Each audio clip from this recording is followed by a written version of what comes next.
Love Your Kitchen, Designing the Heart of the Home, proudly sponsored by Blum, the podcast where we explore the art of crafting your dream kitchen. I'm your host, Faye Newman, a freelance kitchen designer with a passion for creating spaces that truly reflect the heart of the home. Hello and welcome to another episode of the Love Your Kitchen podcast. As ever, thank you very much for joining me. So today we've got a really special guest. We've got the lovely Charlie Smallbone, who was the founder of Smallbone and Devizes and now the MD of Ledbury Studio, which is based in Notting Hill, which is where we are today, which is why we've got such a beautiful setting around us. If you hear a few noises, it is a working showroom, so just be mindful, we have got clients coming in and out as well. So Charlie, why don't you sort of, give us a little bit of a background, like how did you first get into kitchens and what was it about it that you just, absolutely loved for all these years? Well, it was a strange one really, because at university I studied philosophy and I literally finished my degree course. I was up in Liverpool in 1975, and I had no possibility of any gainful employment at that time. So I had to kind of think fast on my feet about what I could do. And my mum was making it clear that she wasn't going to continue supporting me for any longer. So I had to kind of get on my bike and start pedaling, which I duly did. And I realised that I rather like buying and selling things. So to begin with, I went down to an auction house in Liverpool, bought a chest of drawers. Cost me £2. I put it in the back of my minivan, took it back home, spent a week stripping the paint off it and generally kind of trying to make it look as nice as I could make it look. A week later, it was all duly done. I put it in the minivan again and headed over to the Wirral, where I thought there might be more rich people. And I managed to sell it for 15 quid, having bought it for 2 quid a week earlier. And I thought, yeah, hold on a minute. There's something here. And literally, honestly, that was the start of how I got into the business. And for a year or so, I was dealing antiques, buying and selling, going a bit further and further afield into North Wales and Mid Wales to buy furniture, and a bit further afield to sell.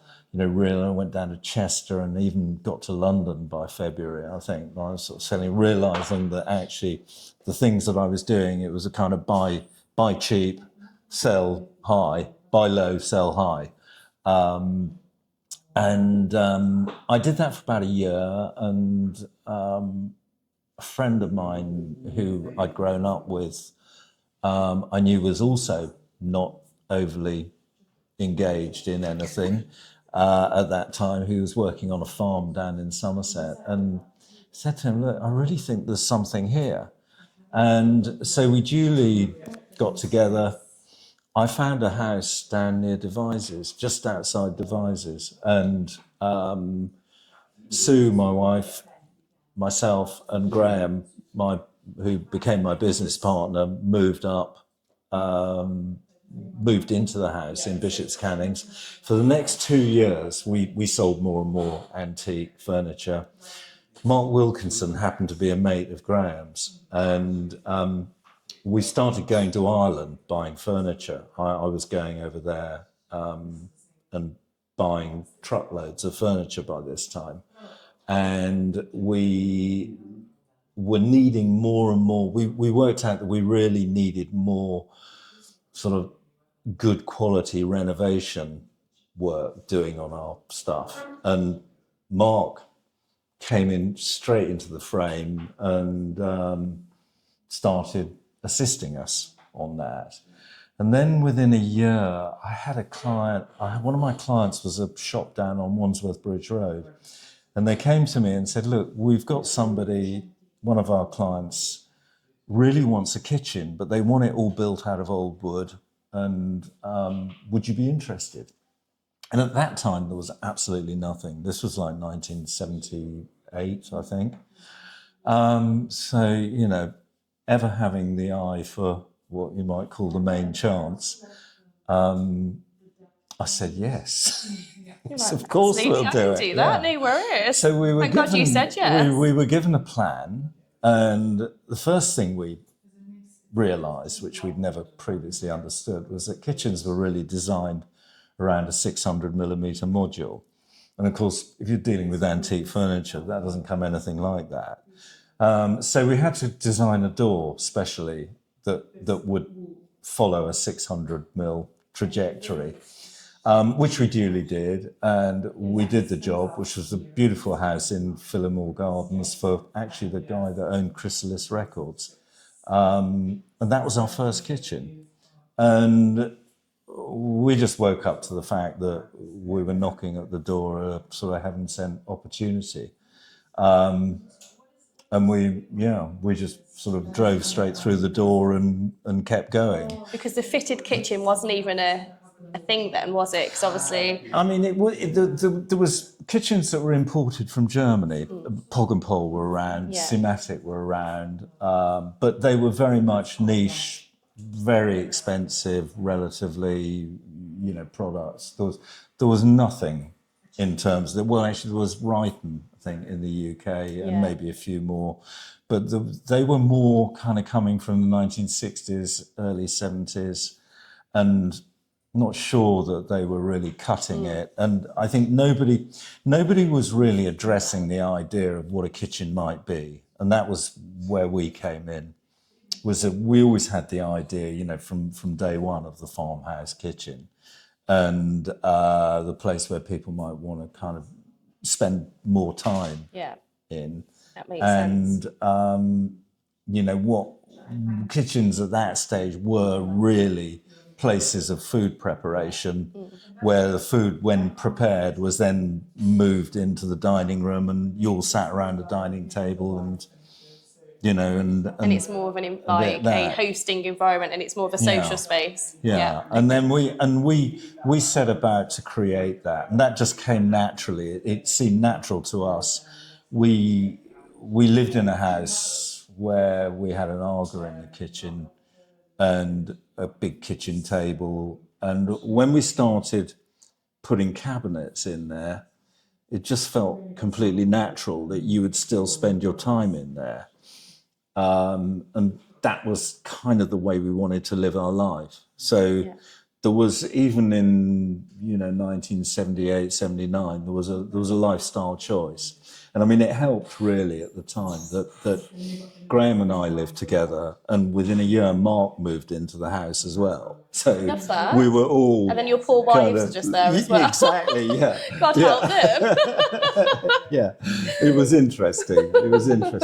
Yeah. Okay, amazing. And then from a sort of core principles from like a design philosophy then. So what were the core principles that guide sort of the design philosophy when you're speaking to a client? Well, I mean, obviously the kitchen's got to work. So there's a sort of functionality point in terms of always trying to originate something that is going to work. I mean, my belief and my enjoyment, which is kind of why I do it now, is that it's about a consensual approach, really. Okay. That there's no point in me designing a kitchen for a client and then they go, why did you do that? So a lot of what we do is about teasing a brief from clients, but also in my own kind of life, I love materials. And so a lot of what I do, a lot of what I'm about is about the evolution of new materials, interfacing, juxtaposing different materials, metal, wood, stone, glass, all those sort of things, bringing in technology these days, fantastic pocket door mechanisms that have, been evolved in the last few years. Lighting, obviously, more and more of a feature within cabinetry. Really, we're trying to produce a sophisticated cabinet for people, with a function, with a very functional design, which fulfills the purpose is that, it's fit for purpose, basically. That it's what the client wants, Yeah. So it's up to them to tell us how they live, the kind of life they lead, how many of them there are, if they're a family, do they do a lot of entertaining, do they like to just chill and sit in the kitchen and spend time, what is it they really like to do, and how do they like to do it, and how do they envisage what what we're going to do for them is going to work at the end of the day. And it's about kind of achieving a successful brief in that way. And then when you've teased out that brief, as you mentioned, when it comes to material selection, then do you sort of have a few options to sort of show them, like go-to options? So the idea is that really what we do has of necessity evolved. In the 7 years that Ledbury's been going, we've got a highly skilled team of people, not just Holly and Lucy here, who, we do most of the front end work here, which involves, sort of ground plans, elevations into CAD, 3D rendering, specifically for clients' jobs, to give them a prior kind of visibility of what it is we're suggesting to them. All done with, obviously it needs an itemised quote as well, I think. Yeah. I think just from a sanity check point of view, just to make sure that you are kind of dealing with the right thing. But above and beyond that, once you get into the design process, then our process becomes pretty technical, and we have a high degree of technology and technical expertise, which we have to deploy on a job-by-job basis. Yeah. Because with the kind of budgetary levels that we tend to work to, kitchen, no two kitchens are ever the same. I mean, I know everybody in the industry says they're bespoke, but we are genuinely bespoke. We do 20 jobs a year, and the idea is that everyone is different. But of course we have a house style, and if we know that we're mixing metal and wood together, we need to know things, basic things like, if the room gets hot or cold, heat and wood, metal and wood can expand and contract at different rates. And, at the end of the day, we need technical skills to deliver a stable product, for instance, whilst always trying to push the envelope in terms of doing new things, when we get the opportunity.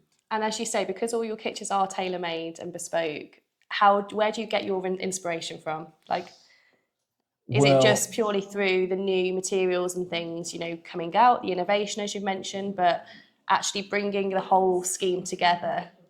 Yeah, I mean, we're always looking for new materials, obviously, but my view in a lot of these things is I tend to be less bothered about what other people are doing in an industrial kind of context. More interested in how I can kind of evolve things, and if I can maybe see something in an unusual context, which I might think, well, that could work. Like an architectural element for some reason, then bringing that in. Yeah, or a mouldy finish somewhere in a cathedral or something. Yeah, nice. That saying, well, actually, we might know how to do that. We might be able to learn how to do that, and to sort of always to be looking to push the boundaries, basically. Yeah, for sure. But evolving around a house style of how we build things, and we are experienced in that. So, where you get these interfaces between metal and wood, or stone and wood, or whatever it is we're talking about. You've got to know how they go together, how they may go together, and chances are we've done it before. Then we can do it again, and probably we'll do it better the second time than the first time. But there is, in our particular business, there's an inordinate amount of R&D. Okay, amazing then. So then so what are your go-to materials then? So in terms of like so we say cabinetry materials, so from behind the doors, do you have sort of a particular cabinet build that you stick to, a material choice? And then how does that evolve then Yeah, from door, I mean we're worktops? fairly trad on the cabinetry, because again, we probably wrote the book on that in the original sort of form of life. So we will use wood veneers, but we'll always put a solid frame at the front of the cabinet. We're using best quality drawer runners, best quality hinges. Yeah. All our handles we develop ourselves. Okay, Every amazing. single handle. That's how you can get all the beautiful textures and different finishes on it. We do Okay. all our own casting. Our metal studio does all of that. Amazing. Okay. And so so life just rolls along like that, really. Yeah, for sure. And you've got some examples to show us, haven't you, from a sample perspective? Yeah, I mean this one here. This is just it's a brass handle cast. Yeah. So it's all solid. You can feel the. Oh gosh, it is, isn't it? So Make sure that's you've got just good hinges. the sort of thing we do. Yeah, and I mean, the technical element of what we have to deliver always has to work. So the hinges do have to have to be able to take the weight. I mean, I've got some drawers in the studio here with probably 90, 100 kilos of stone in them. Okay. And the drawers have to work just like there's nothing in them. Yeah, for sure. So, we have to be aware of technology. And I think what's nice as well with yourselves here is because everything is bespoke, as you say, down to even the hardware, that customer goes on that journey with you like all the way through, and they've almost got they've got a selection process, not just from a catalogue. Yeah. From a absolutely. former examples. I mean, what we do is it tends to be speculative in the sense that it's speculative, not just in the sense that we're pitching to a client and we don't necessarily know that they're going to go with us, but we hope, obviously, that we will kind of wow them enough to make them want to do it with us. But yeah. Yeah, that's amazing. I love that. And then from a design process then, sort of how do you manage that? So if we've got somebody listening at home or watching at home and they're looking at their space, they've got quite a few maybe architectural elements to maybe bring into the design. Like how do you start with function first? Yeah, I mean, I think, then... the bit I've omitted on this is that really, I mean, any design is it's got to be functional, but that's just like basic. Agreed. The first thing you have to take into consideration is the spatial planning of what the building that you're putting what the space you're working with is going to allow you to achieve. So then it's the interface of our design with the client's space, and that's obviously the second point after the function. And that's key. And then obviously how the material's going to work. And so then that's when you start looking at more the material selection, heights and levels of cabinetry, like where to add texture. Yeah, I mean, proportions, again, that's the sort of beauty of how I started in life, I suppose. The antique furniture gave me a really good grounding of proportionality in furniture, and,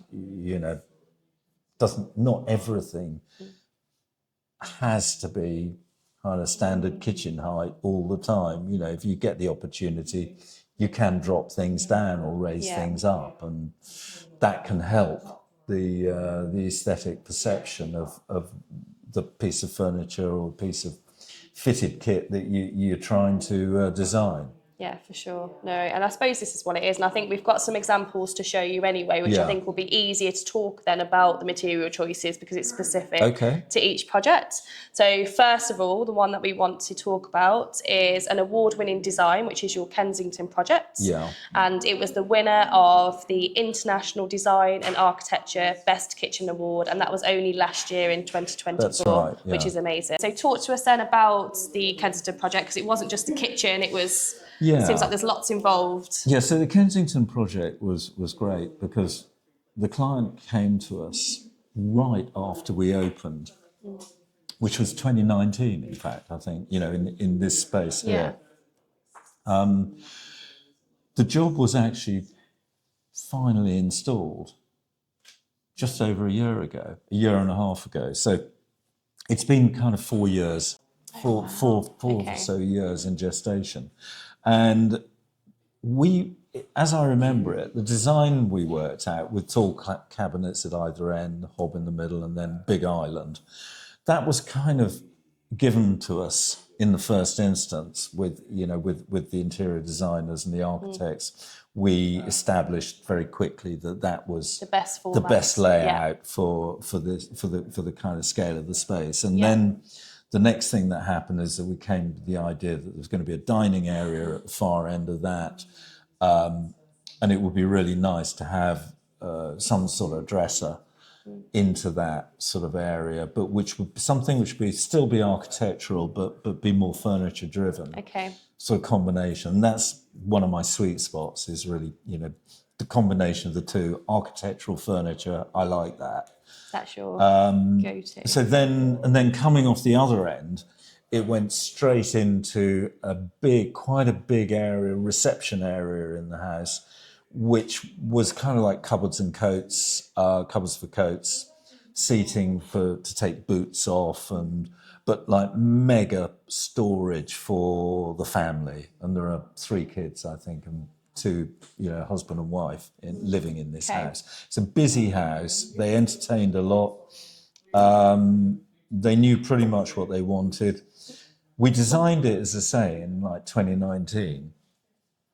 And so it was very much designed in the way that we were designing at that time, which was basically when I started Ledbury, we started working with metal frames. It was a slight kind of nod to the Crittle thing, but using metal frames, beads, wood, nice handles, and going from there.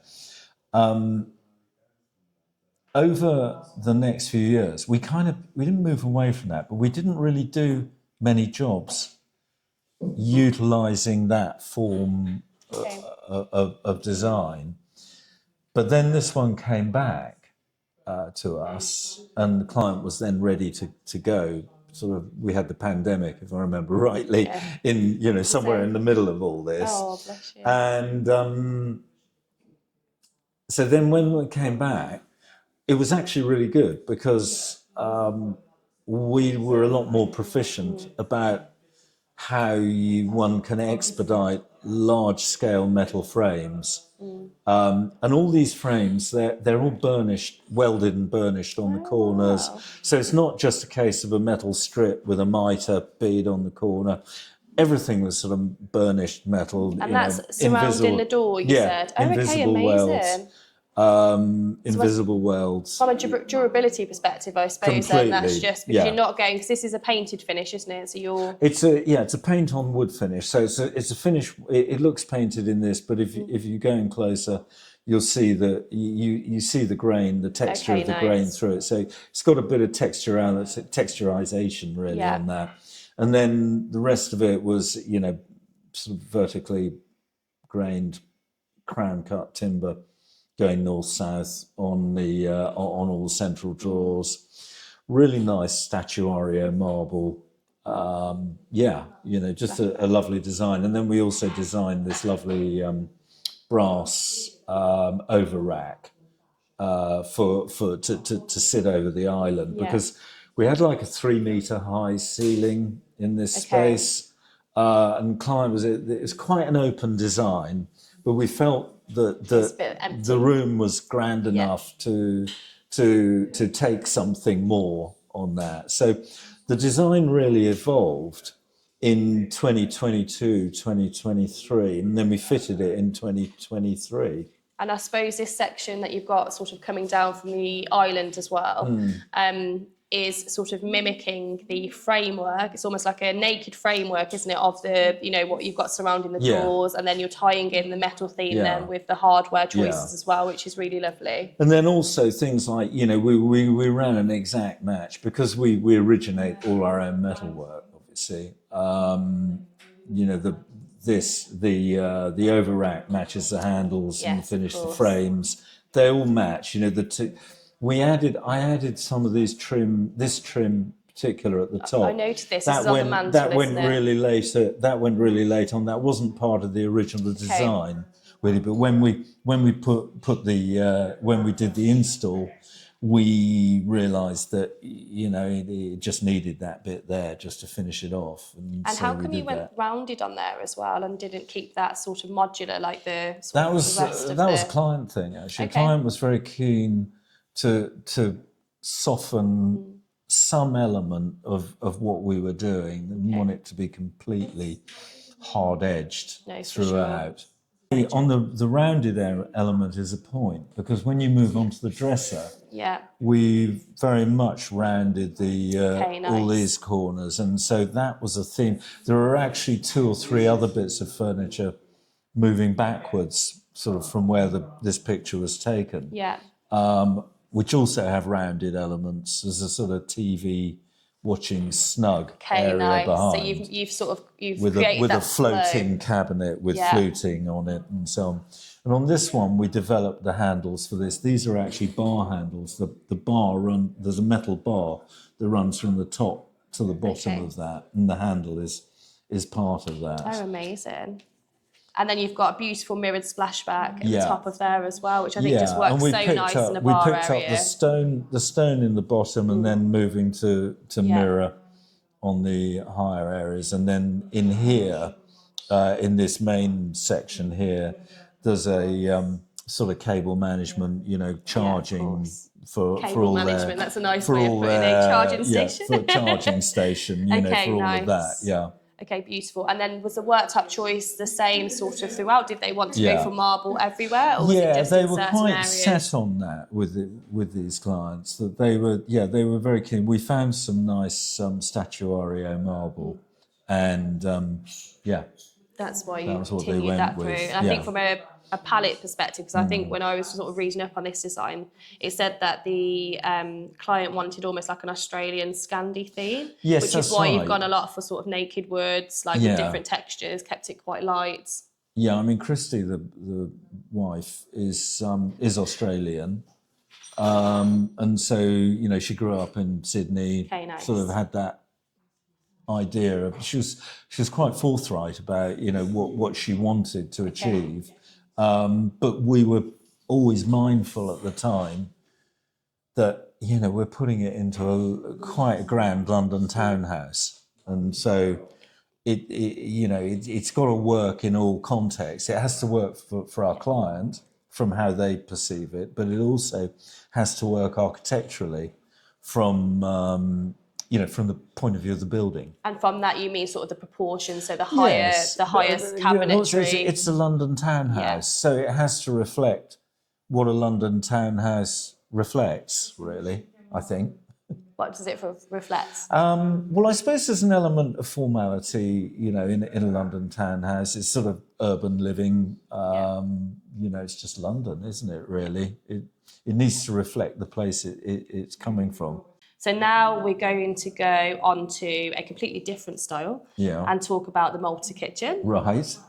So first of all, can you confirm, was it in Malta? Yes, it was. Okay, perfect. Yes. It's a great name.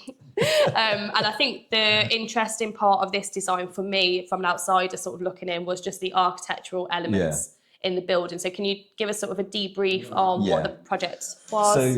So the Malta project was another one. It was very interesting because basically we've got a 5 metre high open space, and that's it. So everything, when the client bought the space is empty, just 5 metres, huge open space. Okay. And they came to us saying, we want to keep it open. We've obviously got to put the staircase in and bathrooms and bedrooms upstairs. There's 2 bedrooms, bathrooms en suite upstairs, and then there's this massive walk around, sort of wrap around living space. Yeah.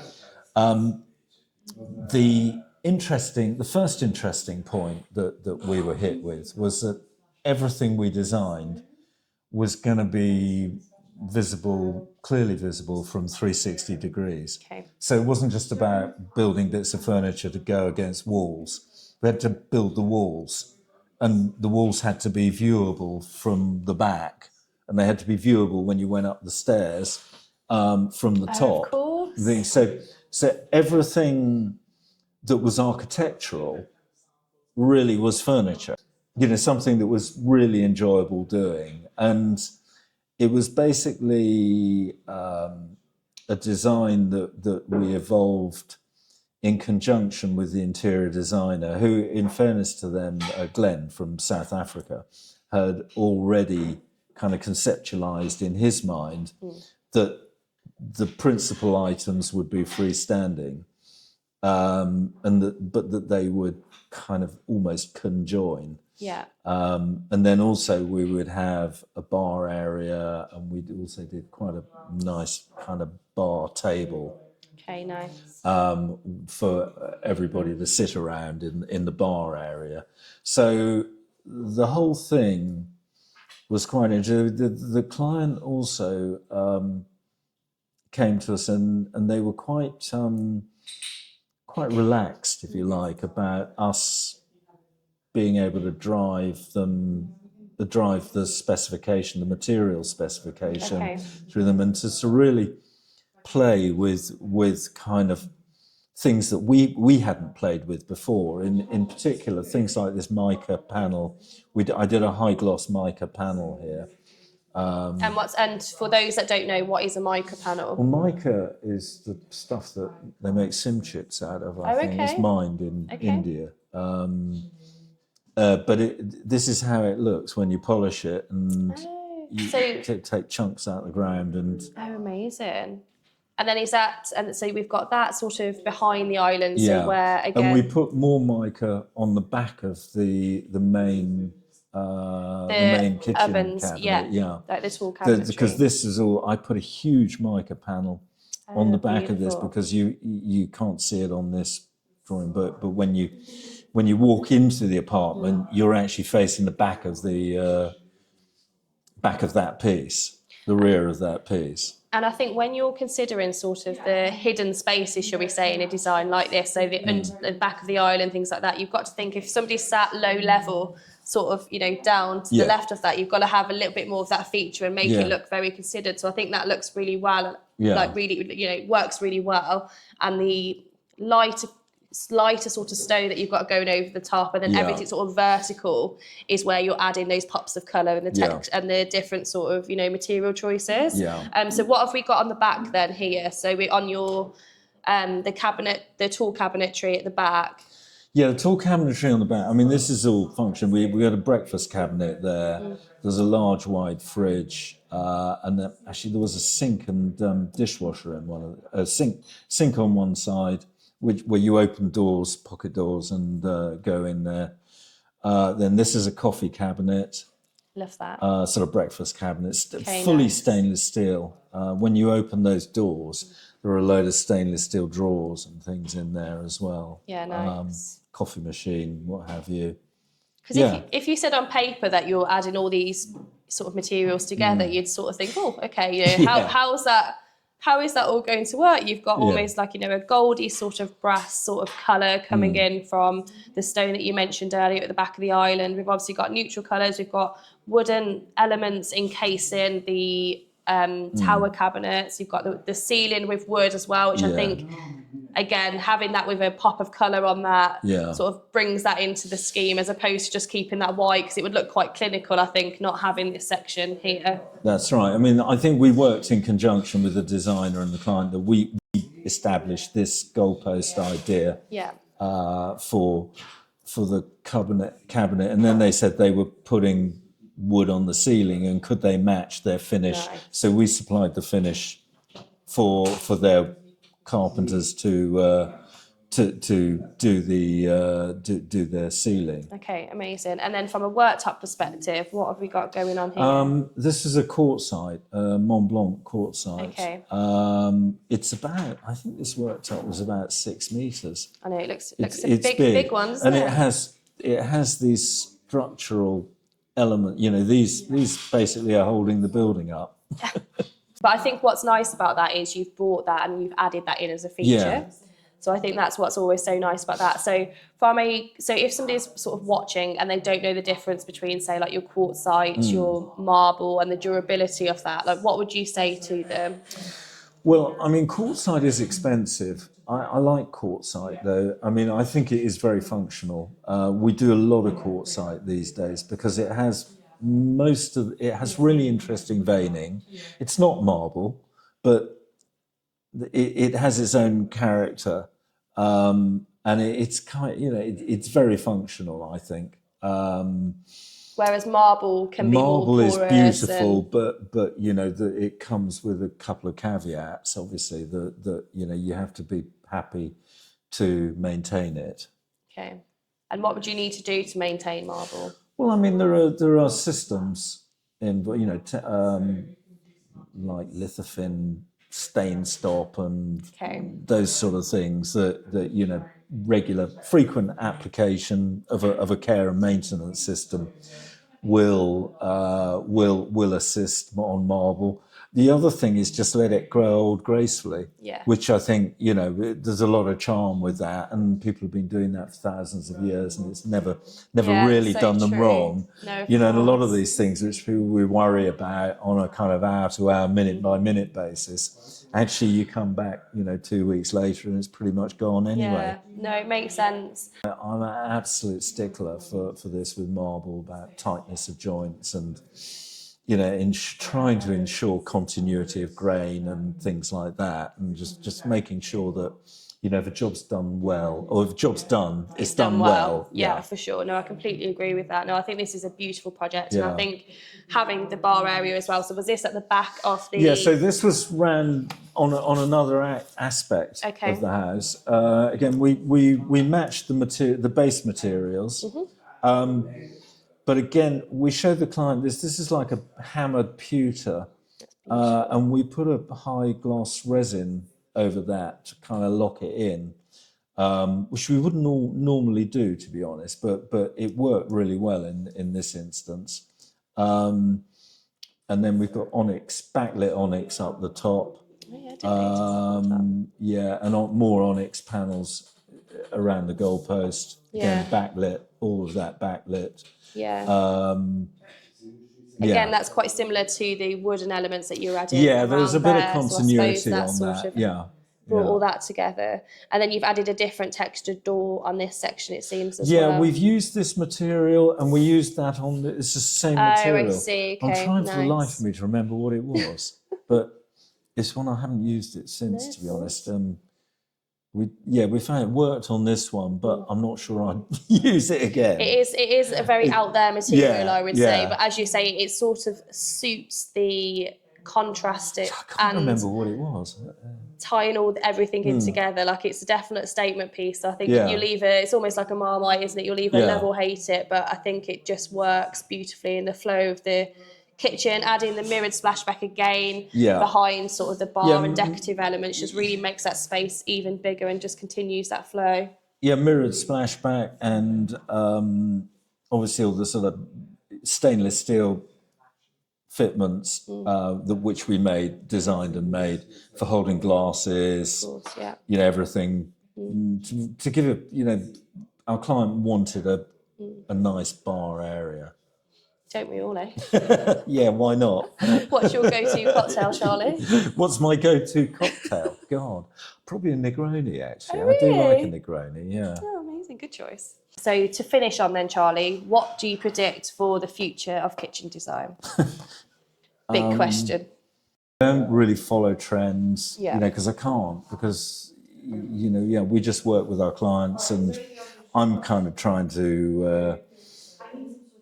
I'm always excited to work with materials that I'm less familiar with, but equally we love to integrate things that we maybe worked with once or twice, and we've gone on a bit of a learning journey with them, and we'll move them forward into into the future. So I think I feel things pretty well defined. I'm interested in designing kitchens where people spend a lot of time in them. I like to work with my clients. And every job's different. Amazing. I find that's my favourite part of the job. Different space, different people, different needs, and I think that's what makes our job really interesting. Yeah. Amazing. So if somebody's listening and they would love to find out more about Ledbury Studio? Well, probably head to our website, ledburystudio.com, where you'll see we've got all, not all, but we've got a large proportion of the kitchens that we do on there. You'll get the idea that each job, no two jobs are the same. They're different. We have a house style, but we're always prepared to work outside of that as well. But really what excites us is working with clients. And that, it's the journey of meeting the client, developing a design, getting it worked up, built through our workshop, and then installed in your home, and hopefully looking amazing. Amazing. Well, thank you so much, Charlie, for your time. I know how busy you are. Thank you for taking the time to watch this video today. If you have liked what we have spoken about, why not like and subscribe to this YouTube channel. Also, what you can do is click on the notification bell to keep yourself notified of all the new content to come.